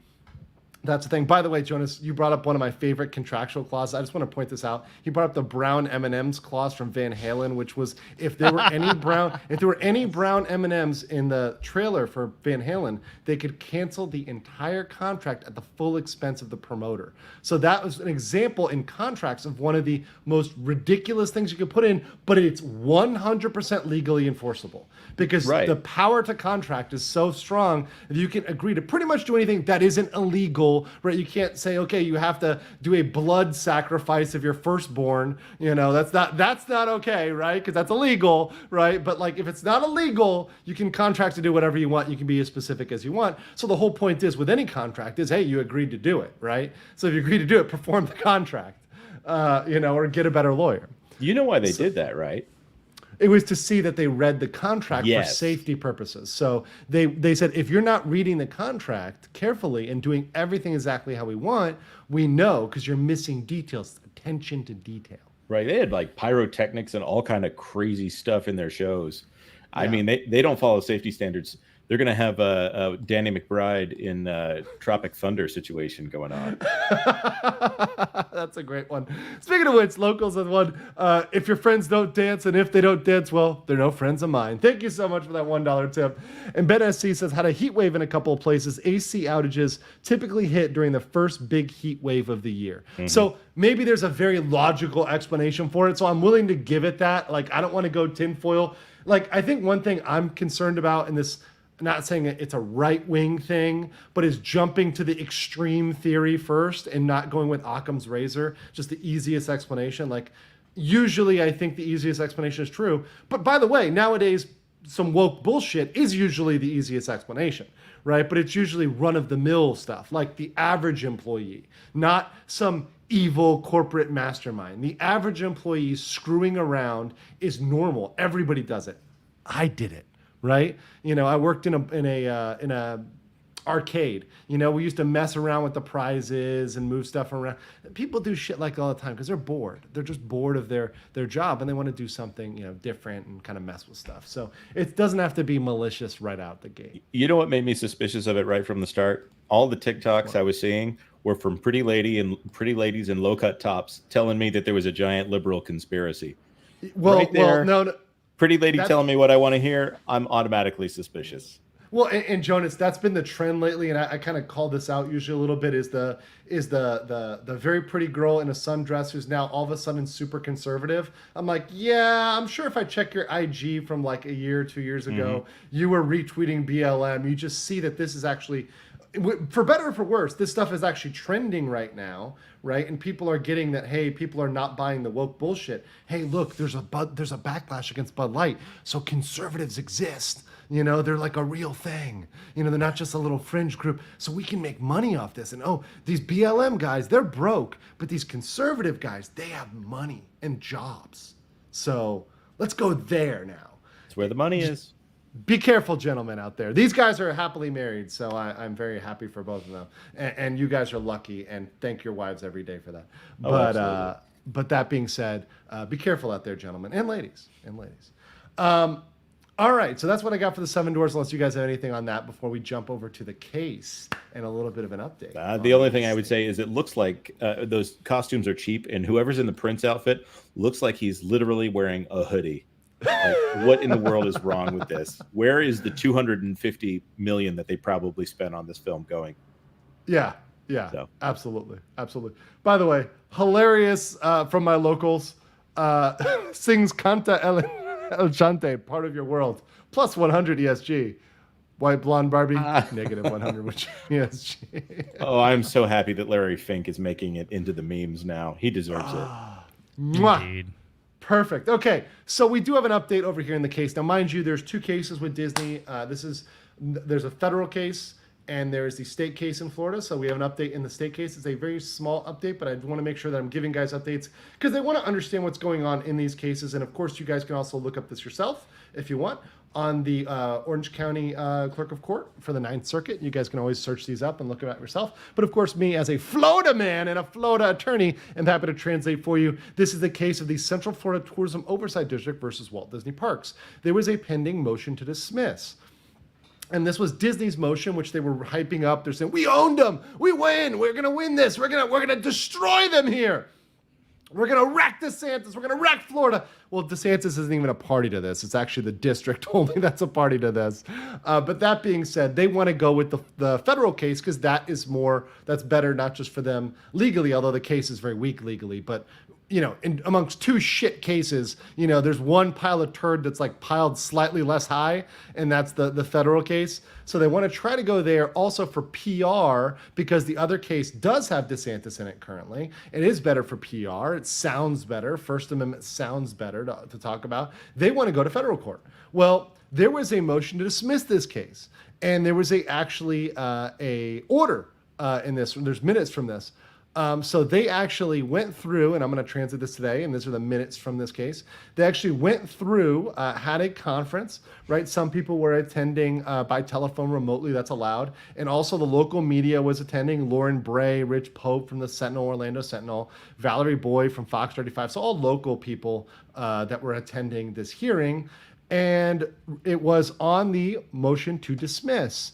And they ruled on this, and I'm going to zoom in here because you guys may not understand this or get this, but the court takes this matter under advisement. The parties are to submit competing orders to the court by Wednesday, the 19th. So what this means is that under advisement means they have not ruled on this. They are thinking about it. And they're going to continue to take time to think about it, and they can rule on this at any time. So they can decide to dismiss it or not dismiss it. Now, why would the court not dismiss this yet? Why would they say, okay, if I was going to dismiss it, why would they wait? Well, they might say, look, we want to make sure we don't get overruled. We want to make sure that we stay in the clear. So we want to be perceived as taking as long as possible to look at this and give more time for discovery and other information.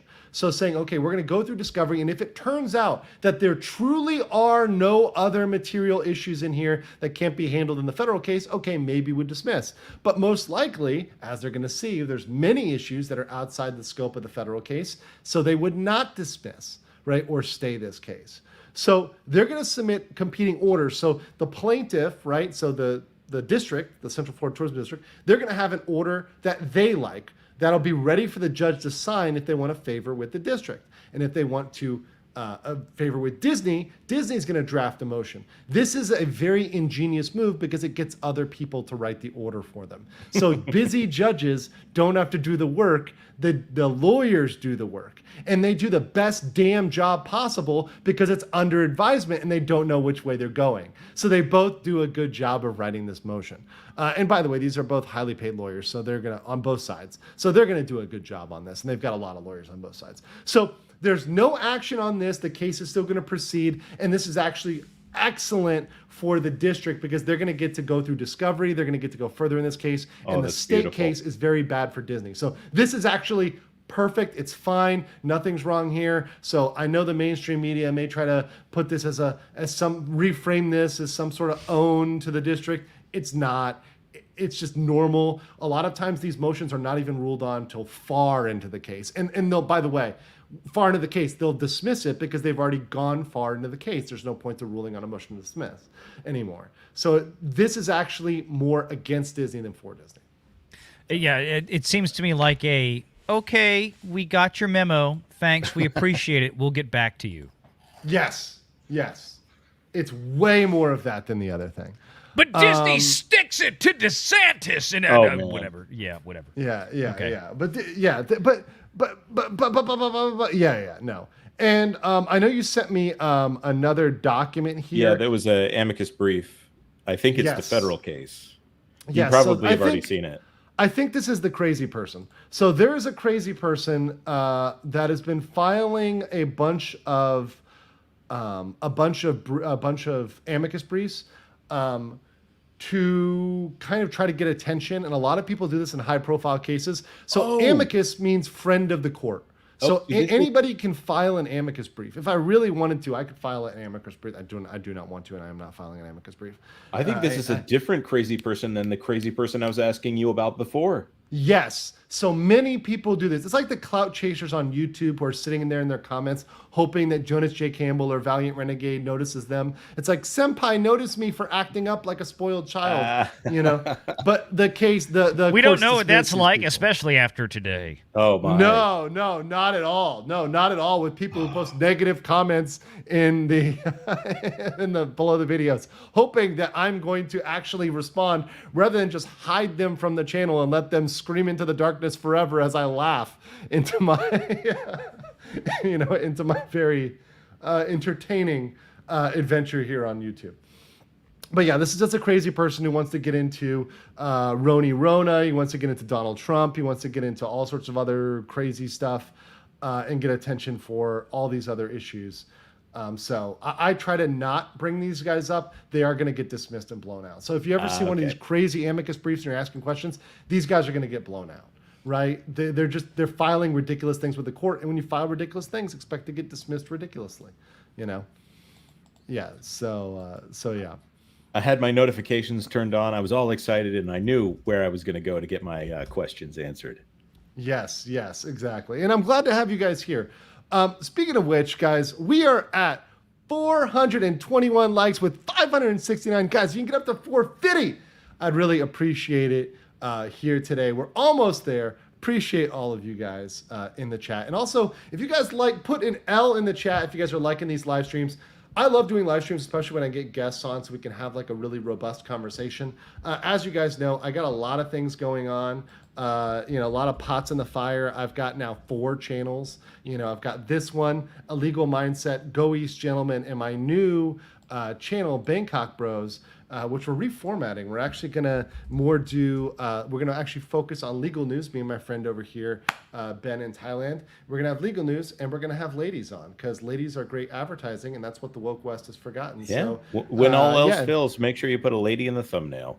Yeah. Oh no, we've already got it set up. Let me go show you guys the thumbnail for this week. So we're gonna try to have ladies in on every single one from the next the next couple shows. And also, like, I think the thing about the West is, and what like Bud Light forgot is, like, hey, if you just go back to beer and chicks, you're gonna do just fine. You're going to do just fine. Well, so as you see, we're going to be talking about Trump while we have 2 lovely ladies on as eye candy. So we've got that all. They'll be our paralegal pretties, in the background. We're going to have lovely ladies on every live that we can. Well, that third one over there, is that a lady or is that some kind of parademon? Yeah, this is a demon. This is a demon over here, right? But this is the new thumbnail style, so get used to it. There will be ladies. So check out Bangkok Bros, Legal News with Ladies.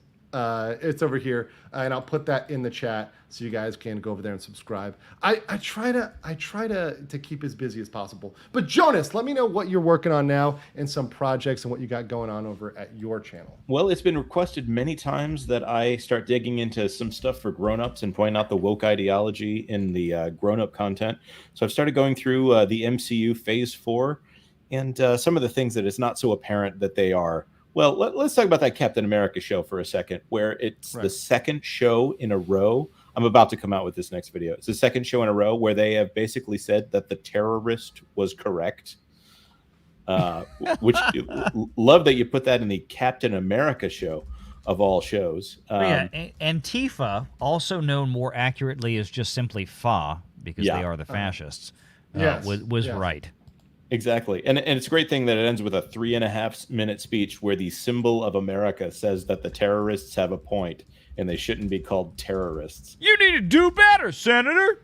Oh, it's so actionable right there. They should be called activists or, oh, God, come on. Peaceful protesters. So eventually I will be getting to She-Hulk, which I think I'm going to have to go episode by episode on that one. Yikes. And of course, Disney, good luck with Megan the Stallion's ass. I don't know if that'll make the cut. I don't know if the frame is wide enough. Did you say wide or white? Well, there's a problem with both. Speaking of which, thank you so much, Guilty Omen, for the $9.99 super sticker. Appreciate you very much in the chat. And also, Hunch with $5 says, mindset has been tricked by the Adam's apple surgery confirmed. What's up, Hunch? I've had to do more than one double take. That's all I'm going to say. That's all I'll admit here live. Oh, Lord. But that being said, guys, Valiant, what do you got coming up as well in the pipeline here in the near future?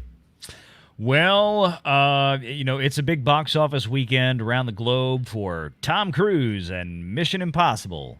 So I think that's out here too. I got to look at the release date here. Yeah, Korea had a release this weekend. One of the biggest international markets is still offline until next Thursday, and that's Japan. Japan, right? Okay. So yeah, they're expecting about 250, I think, for the global haul through Sunday.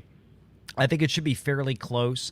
The international box office for Mission Impossible has always been far more robust at about a 2-to-1 ratio from the domestic here in the U.S. and Canada.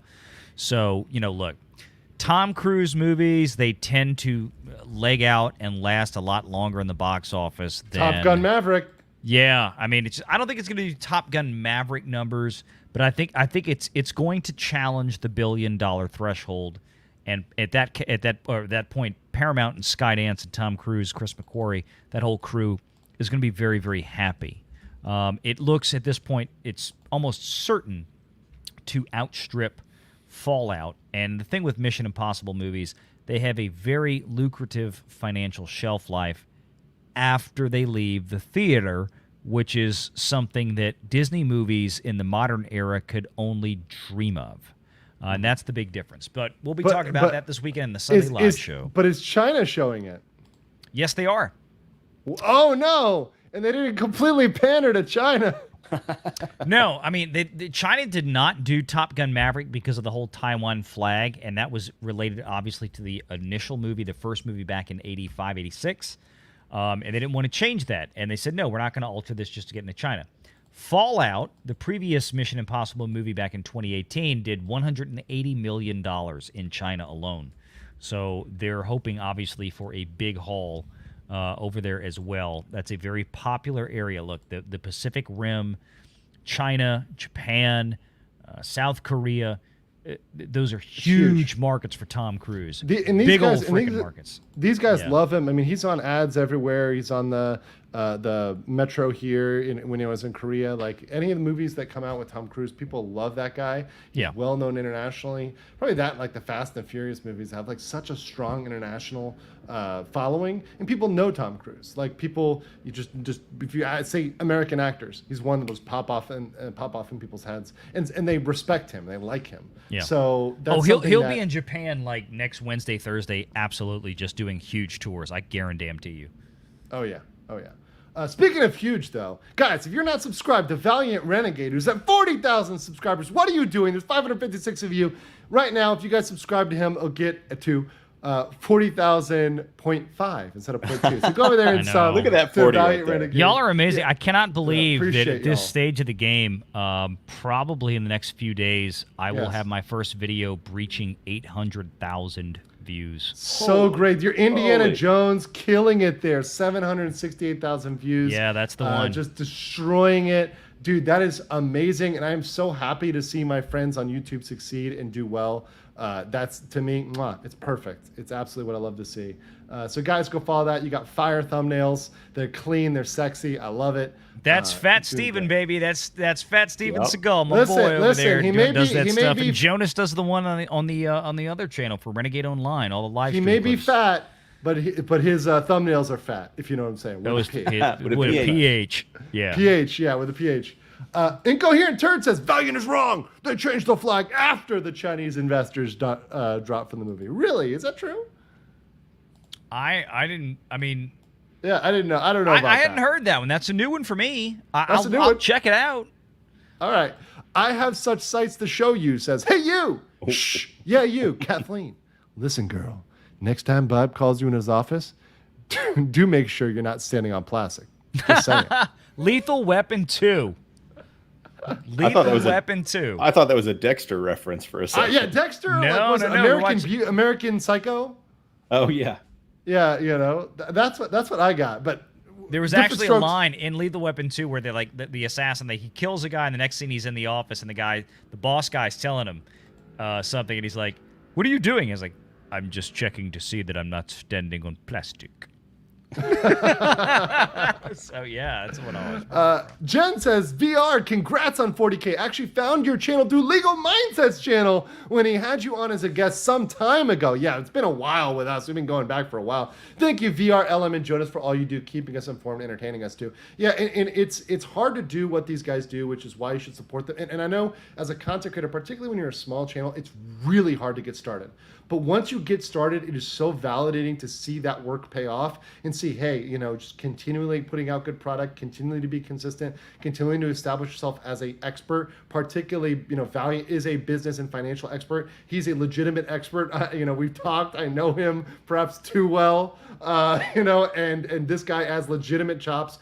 You know, and a lot of the folks there, Mike has legitimate chops, Max Canam, and Jonas, you know, you have legitimate chops. These people are out here doing what they're doing, and they're doing it because it's what they love, but also these people have families, they have other jobs, you know, so it's so important you go subscribe to these guys so we can get out here the news that the mainstream media is just not telling you. They just don't want to tell you this stuff. And we can only do it with you guys subscribing and supporting us. So thank you, Jen, for the super chat. Yes, and thank you, Jen. Jen has been a huge supporter of the channel, and I want to thank her so much. She's always just awesome, just totally awesome. So. Seriously. Thank you, Jen. Ray Robertson says, secret equal MI7-2 will reveal it's a rescue mission of the entity, aka virtual Ethan Hunt. No one likes living under the sea, even AIs. I haven't seen the movie, so I don't know. I'm going to see it for the second time tomorrow morning. Okay, is this a spoiler? Is it an actual spoiler? No. Well, no. I mean, a lot of that references like the opening scene of the film. Okay. So it's not really. Look, I saw it Tuesday afternoon, the first showing at 2 o'clock that I could get to, Tuesday afternoon. I'm going tomorrow morning, taking some of the kids with me. I'm going back to see it again. It is freaking awesome. Haley Atwell is. Look, she really. Tom Cruise gets his space. He's totally the hero of the movie. But Haley Atwell is like, if you want to make strong female characters that really work and fit well. The Mission Impossible series is the gold standard, in my opinion. Between Rebecca Ferguson and now Haley Atwell, and then of course, Vanessa Kirby is amazing in the last couple of films. Look, Haley Atwell in this new one, she kind of steals the show from Tom, not as a matter of writing, but just as a matter of she's just such a tremendous actress. She does a great job in this film. It's written well for her. And she's really hot. That's what they need to go back to. Yeah. This is what we need. Disney doesn't get that. It's like just put hot girls in it. Did you see? Like, I made a tweet about Indy 5. Yeah, I made a tweet a few days ago that MI7 does what Indy 5 don't, and a picture of Haley Atwell. And then people are like, we started posting pictures of Phoebe Waller-Bridge, and I'm like, do you notice a difference? Yes. Like we always had hot chicks in Indiana Jones. Yes. Until now, right? But instead, you know, it's like they could give up this, and it's like, Haley, I'll take that. I'll take that. Yeah. I love you. Swipe right. All right. Guys, Britain's make a sure great country. Yeah. Lovely. Guys, thank you so much. Valiant, Jonas, hang around for a second so we can chat. But everybody else, appreciate it. Make sure you smash the like button. Replay gang, leave a comment below on the video. I will be back with more lives. I'm going to try to join Valiant early in the morning, but we'll see how early it is on Sunday. I'm going to try. I promise you I'm going to try. I'm sorry. I got to break in. We're 28 likes away from 27 likes now away from 500. Okay, 27 Can we make this happen? Likes. Come on, 26. 26. I'm watching. I know we're on a 10-second delay, I was hoping not. I'm going to go like it right now. Oh, like it right damn now. it, Jonas. Like it with all of your Gnome accounts, all of your Smurf accounts. Like it. Come in there and like the video. Let's get the 500 likes. Let's blast this out. We and can share totally it out. do this. Now we're 18 away. We just jumped. Come on, guys. We got girls. it. We got it, baby. Let's do it. So smash that like 8 button, away. guys, We're 8 away. 8 away. We need 8 more likes. See you in 7. 8. Now, if you already liked it, don't like it again, because then you'll unlike it. Okay, let me switch accounts here. Let me like my own video. Let me like my own video real One quick. more. We're at 4.99. $4.99, just a No tip. mas. Still No counts. Just it's 502. We got it, baby. We got it, baby. We cooking with gas. Appreciate y'all. Appreciate you, Valiant. Keep Appreciate going, keep pushing going, it keep there. going. But seriously, guys, thank you so much. Appreciate everybody hanging out. Locals crew, I will be on Locals. Shit, I'm going to do a Locals after I finish talking with these guys. So hang out there. I'll do a live stream on Locals exclusive live stream a little bit later. Until later, guys. Catch you later.